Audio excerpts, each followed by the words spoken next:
Hi, I'm April. Thank you for stopping by my channel. About 2 years ago, I had a wonderful birth experience. I gave birth to my baby girl Lilia at home in a natural way. We were just in a water birth tub. No drugs were used, no interventions, nothing like that. It was just me and my baby working together to bring life onto the planet.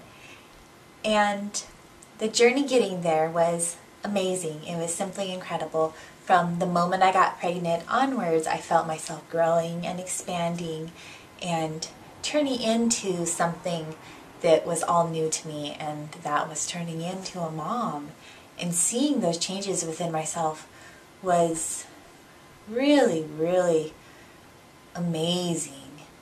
And part of being a mom was to give my baby the best start that she could have in life. You know, I didn't want to be one of those women that sat around on the couch eating Twinkies and said, oh, you know, it's a reason for me to do this or that because I'm pregnant, and not even thinking about the effects that those things might be having on your baby. So I really dove into it, and I really consciously wanted to find out everything that I could, to do everything I could to give my baby the absolute best start in life. The more that I read and the more people I talked to and the more midwives I talked to, there seemed to be one common denominator in natural childbirth that seemed to link itself to complications, the very complications that we try and avoid.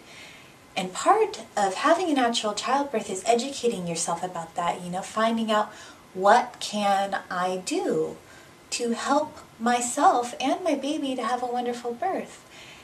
And I found the number one thing that got in the way was fear. I was at the birthing center and I would see up on the board, you know, they have explanations of the birth. I would see up on the board that they would have a birth that was challenging. And I would ask the midwives, you know, what was that from? You know, what went wrong in that birth? What made that birth stand aside from the rest or whatever it was? And every single time without fail, the answer was always fear. It was always she had undealt with emotions inside of herself. And so when the time came, instead of opening herself and being able to accept the birth and flow with it, instead she was fearful and she clenched up. When she clenched up, that's when things start going bad. Something that you could start right now, earlier the better, is to deal with your emotional self. All of those negative emotions that you have within you need to be dealt with before your birthing time arrives. Because when your birthing time arrives, you need to be able to let go. You need to be able to open yourself.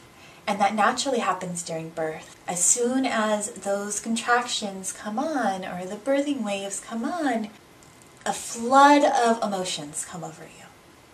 It's like the gates open and your emotions just come flooding out. And so you want to get rid of all of those negative emotions so that when the time comes and you are under all of that pressure and it is your time to be strong and to stay still for your baby and just relax and allow her to come into the world, negative emotions will not come up and prevent that from happening. As women, our bodies are made to give birth.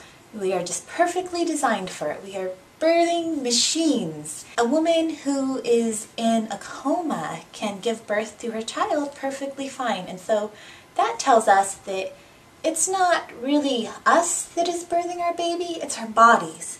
And our bodies know how to do it perfectly. Our only job is to kind of stay out of the way and give our body permission to do what it needs to do.